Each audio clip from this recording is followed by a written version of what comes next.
Hey guys, what's up? Shadowlands back with a relatively interesting video today, at least relatively compared to what I usually talk about. So today I wanted to show you guys this game called Gravity Rush. I picked it up for 20 bucks on February 2nd when it got released. I believe it was some sort of indie game at some point, but I am really impressed with this game. I haven't seen a game like this. It's incredibly unique. I haven't seen a game like this since Mirror's Edge. I don't want to call it a strictly parkour game, because it's like parkour, it's combat, it's sort of acting like a private investigator. You do a bunch of crazy stuff in this game, and it is a lot of fun. I gotta say, this game has really caught my attention. As you guys can see, it's all about manipulating gravity. You have a bunch of abilities that you can use. Lets you run on walls, lets you do some sort of like crazy speed gravity slide, and a bunch of cool stuff like that. You can also manipulate it to fight enemies, so you can like float in midair and just like crush down on them with a giant gravity kick and a bunch of really cool stuff. Now, what I normally think about when I think about these games, because I used to be a game developer myself, you guys know, and one of my favorite things to mess with was gravity in video games. I loved making gravity games. That was my thing. I loved making them. But after a while, obviously, it got pretty hard, because the one question that comes when you have a gravity-based game, or manipulating gravity is like a key concept of the game, or a key mechanic, is how do you go about making a very good control scheme for that? Like, when you're holding your remote in your hand, or when you have a keyboard, how are you going to make it so it's comfortable to use? This game has done an amazing job at making sure that this is an extremely comfortable mechanic. It's really natural, and it just feels like, oh, I know how to do this. It's as easy as walking down the street, like just pressing forward on your keyboard. It's that simple. This game is very well thought through. I love the way they've gone through the control scheme, and I gotta say, that's part of what makes the game so good. Not to mention the graphics are beautiful. It's all hand-drawn artwork. You can see it. There's a huge, lush world to explore.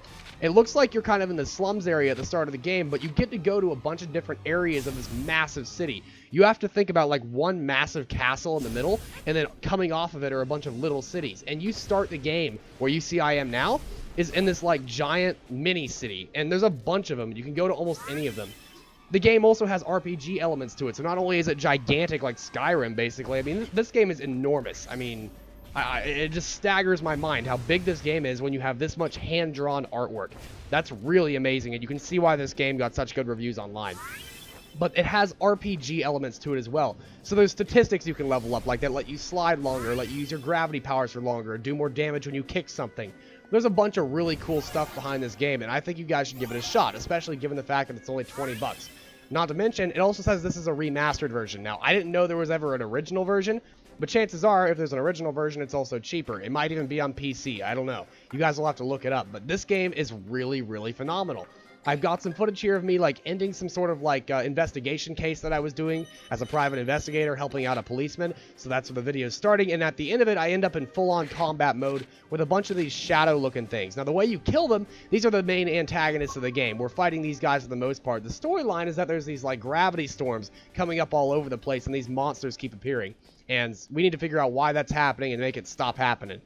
People have these abilities to manipulate gravity, and I'm one of those people. You play as this girl who has the ability to manipulate gravity and do a bunch of cool stuff like that. The sad part is, she's pretty much hated by everybody. People hate these gravity wielders because they think they're the ones causing the problems. And they may be. I haven't gotten that far in the game yet. But we want to see where this game goes, and I'm actually really interested in the storyline. It's a very engaging storyline. It feels very homey, like you really did just get dropped into this world and you have no idea what's going on.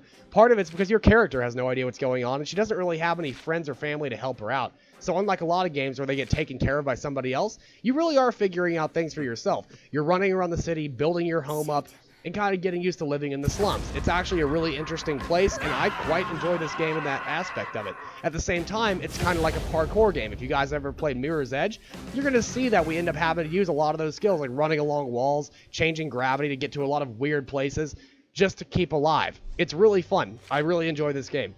Now, I wanted to talk a little bit more about the enemies. The combat system is really weird, but it's actually quite enjoyable, and it's very easy to get used to. You can stand on the ground and do normal kicks and punches and stuff like any other fighting game, and it's pretty easy to aim those shots, so you typically land your shots where you want to. The fighting mechanics are very good. But the thing that's interesting is you can use your gravity powers to actually fight things. You can create a short-term gravity shield that causes gravity to go fucking crazy for a few seconds, and if you use that next to an enemy or something, they get completely disoriented, so you can use it like a flashbang almost. Or you can like gravity fly into the air, or whatever you want to call it, float, I guess. And then you can do like a gravity kick that just like homes in, where it puts gravity towards one of the enemies, and you can like fall into them and kick them really hard and stuff. There's a bunch of really cool stuff you can do.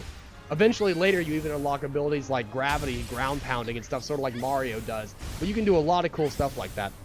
Not to mention, apparently it's one of your super abilities to not take fall damage ever for any reason. And honestly, that's probably a pretty important thing in this game, because we take a lot of fall damage. At least, you know, we would if we actually took damage. But there's a lot of falling involved, hence why the game is basically a gravity fall game. But reality, the game is called Gravity Rush. I highly recommend you guys check it out. I'm going to let the rest of this footage play through. I think you guys should really check out this game. It's a lot of fun. It's not very expensive. If you have a console, especially, I'm playing on PS4, but whatever you guys are playing on, I recommend you guys at least check this game out. It's a lot of fun. I haven't seen a game this unique in a while. Let's call it unique. Anyway, guys, check you later. I have more videos coming out later this week, so look forward to those. See y'all in the next video. Shadowlance out.